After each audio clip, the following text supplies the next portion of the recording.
Alhamdulillah Rabbil Alamin wal 'aqibatu lil muttaqin wala 'udwana illa 'alal zalimin. Ashhadu an la ilaha illallah wahdahu la syarika lah wa ashhadu anna Muhammadan 'abduhu wa rasuluh. Allahumma fasalli wa sallim ala nabiyyina Muhammadin kana sadiqal wa'di wa kana rasulan nabiyya wa ala alihi wa sahbihi alladhina yuhsinuna islamahum wa lam yaf'alu syai'an fariya. Amma ba'du. Faya ayyuhal hadirun rahimakumullah, usini wa nafsi wa iyyakum bitaqwallah faqad fazal muttaqun. Wa qala Allah ta'ala ya ayyuhalladzina amanu taqullaha haqqa tuqatih wa la tamutunna illa wa antum muslimun. Al-ayah. Sidang Jum'ah rahimakumullah, mari bersama kita tingkatkan takwa kita kepada Allah Subhanahu wa ta'ala. Karena hanya dengan takwalah kita mampu membedakan antara hak dan yang batil. Salawat beriring salam mari kita bersama limpahkan kepada junjungan Nabi besar kita Muhammad sallallahu alaihi wasallam yang telah mengeluarkan umatnya dari zaman jahiliyah menuju zaman yang penuh dengan hidayah yang kita rasakan sekarang ini. Saudaraku kaum muslimin yang dimuliakan oleh Allah Subhanahu wa ta'ala, mari sejenak di siang hari ini kita merajut masa depan kita di Jumat yang penuh keberkahan ini.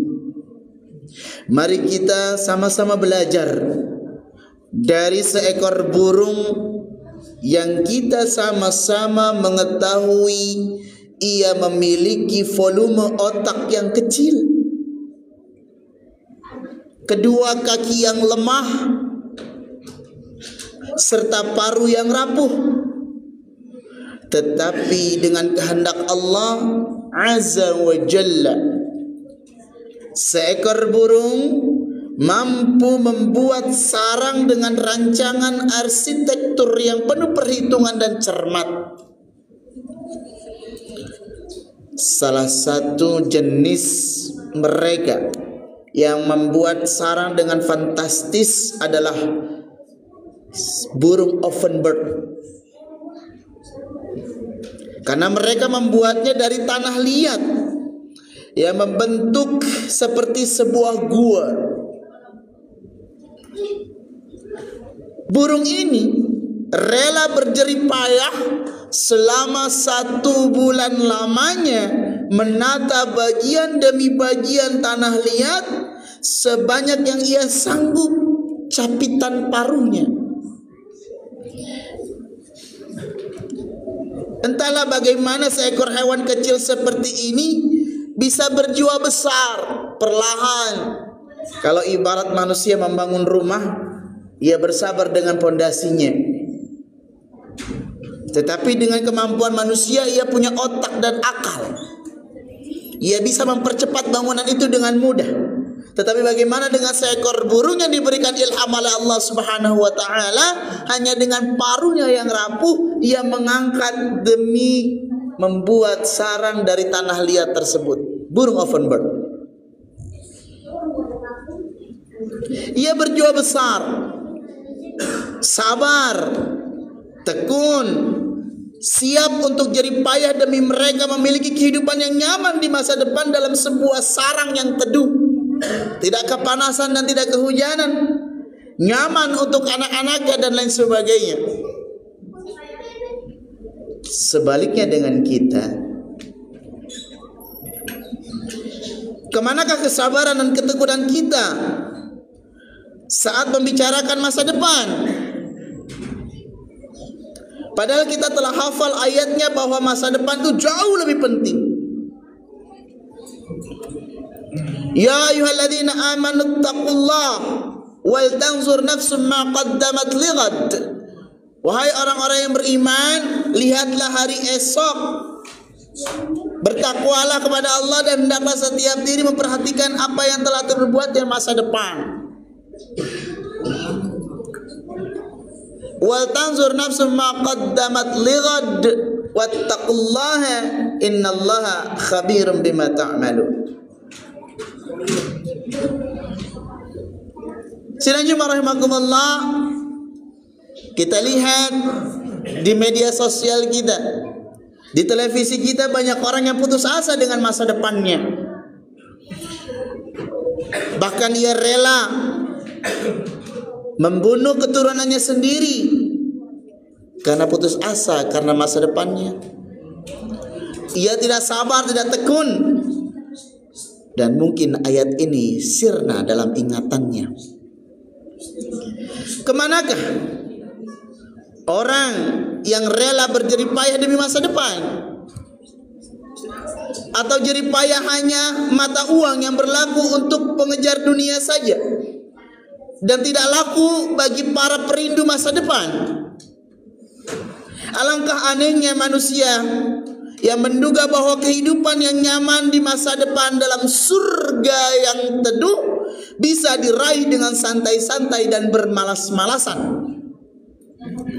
Jika burung ovenbird melihat keadaan kita,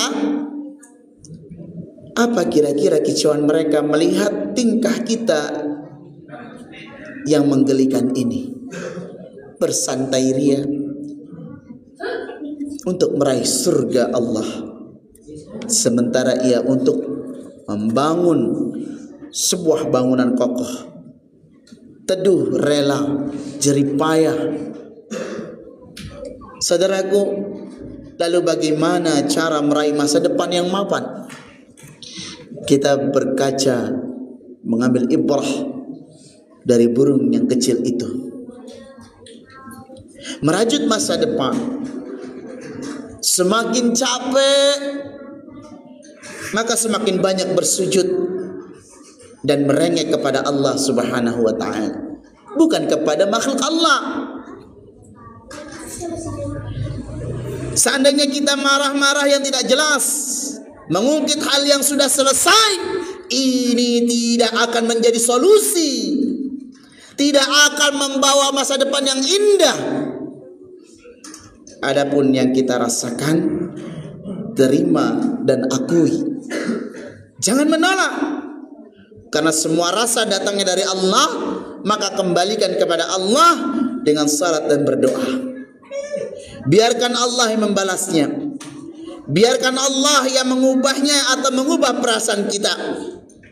Maka tahapan-tahapan merajut masa depan yang pertama, accept atau menerima atas takdir Allah, baik dan buruknya. Menerima rasa kecewa, menerima rasa sedih, dan lain sebagainya, harus kita terima.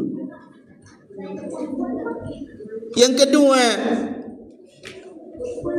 allow dalam bahasa Inggris, yaitu mengizinkan. Mengizinkan, memberi reaksi pada tubuh kita dan batin kita, fisik kita dalam suasana muhasabah. Mempengaruhi kondisi saat ini. Mungkin kita sedang futur, sedang dalam kategori di bawah keimanan, yaitu mempengaruhi kondisi saat futur kita dengan bermajlis ilmu. Temuilah sarang-sarang ilmu Allah, bermajlis ilmu minimal sepekan sekali, atau lebih dari itu lebih baik. Lalu dengan allow atau mengizinkan memperbaiki diri, mindset kita, pikiran kita, value kita, diri kita yang keliru selama ini kita perbaiki. Lalu memberi ruang waktu untuk selalu belajar dari pengalaman. Pengalaman adalah guru yang paling berharga. Dan yang ketiga, proses untuk merajut masa depan adalah away, yaitu menjauhkan, menghilangkan, mengalirkan rasa negatif yang ada. Terima kekurangan kita, bersyukur dengan kelebihan kita, maka sebising apapun suara di luar sana tentang kita, kita tetap bisa tersenyum dengan tulus. Positive thinking. Ma'asyiral muslimin rahimakumullah. Kiranya kita bisa mengambil ibrah dari setiap kejadian, bahkan makhluk kecil sekalipun, untuk bisa kita jadikan sebagai ibrah masa depan kita.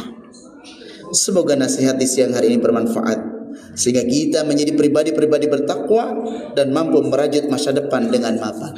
Wallahu a'lam bissawab. Barakallahu wa lakum fil Qur'anil azim wa nafa'ani minal ayati wa dzikril hakim. Aqulu qouli hadza wastaghfiru innahu wal ghafurur rahim.